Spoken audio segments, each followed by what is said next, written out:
Okay, guys, I just wanted to show you a couple of options about sort of classroom management-y type things. Have your participants bar open. That's really helpful. So we'll talk about what you can do with your participants. If you just kind of messed around, you've seen some of the options. Um, we've talked a little. Oops, that's me. We've talked a little bit about spotlighting a video and of pinning a video.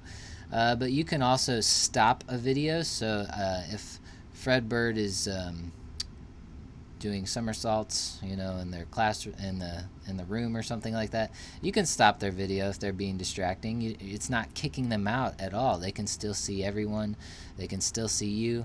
They can still hear everything, but it just eliminates some distraction. Another reason to do this, though, is in case you want to take a picture of something or record the meeting and they aren't able to be recorded, you can just shut off their video and then they can still participate in the lesson and everything like that.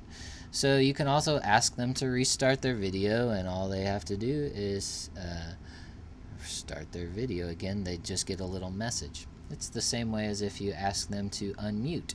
If I ask Fredbird to unmute, they have the opportunity to do so. So that's good. You can stop the video. There's some good reasons to do that. And then you can rename them just to make sure you know who they are.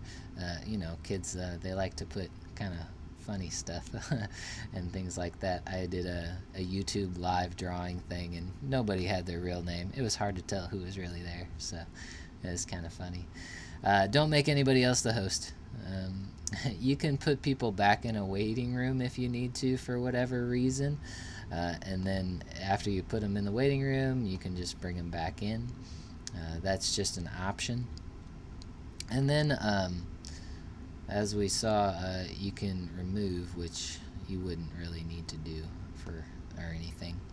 If you look down here, you can mute all. So if you mute everybody, that's really easily, or you can ask to unmute one by one. So that's really good. Especially when people forget to mute themselves. It's just good class etiquette to mute when you're done talking, because there's a lot of feedback real easily. So you can just quickly hit that mute all button if there's some feedback and you can't tell where it's coming from. If you can tell, then you can just quickly mute them. So if I unmute Fredbird here for a second, all you have to do is click mute and then he mutes real quick. So that's just good, because if there's too many microphones on, people can't hear one another, and we all experience that with Google Chat. On this more down here, though, there's some interesting options. You can mute participants upon entry, so you can uncheck that if you want their mic to be live. You can allow participants to unmute themselves, which is the natural thing to do, which is fine. But another option, you could not allow them to unmute themselves, and at their screen, instead of more, they have raise hand. And so they could raise their hand. So I'll raise Fredbird's hand real quick. Let me raise Fredbird's hand. Fredbird raises his hand. So you can see it here in the participants bar, and you can also see it as that blue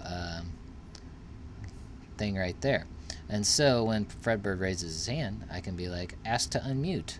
Or I can unmute them if they don't have the opportunity to unmute themselves. And then, once Fredbird's answered, I can lower his hand, and then I can go to the next person that has raised their hand. So those are some good things right there. So yeah, I guess that's all I got. So if you have any questions, email me. Just controlling the sound, just make sure everybody can hear. So anyway, it'll be good. We'll talk to you guys later.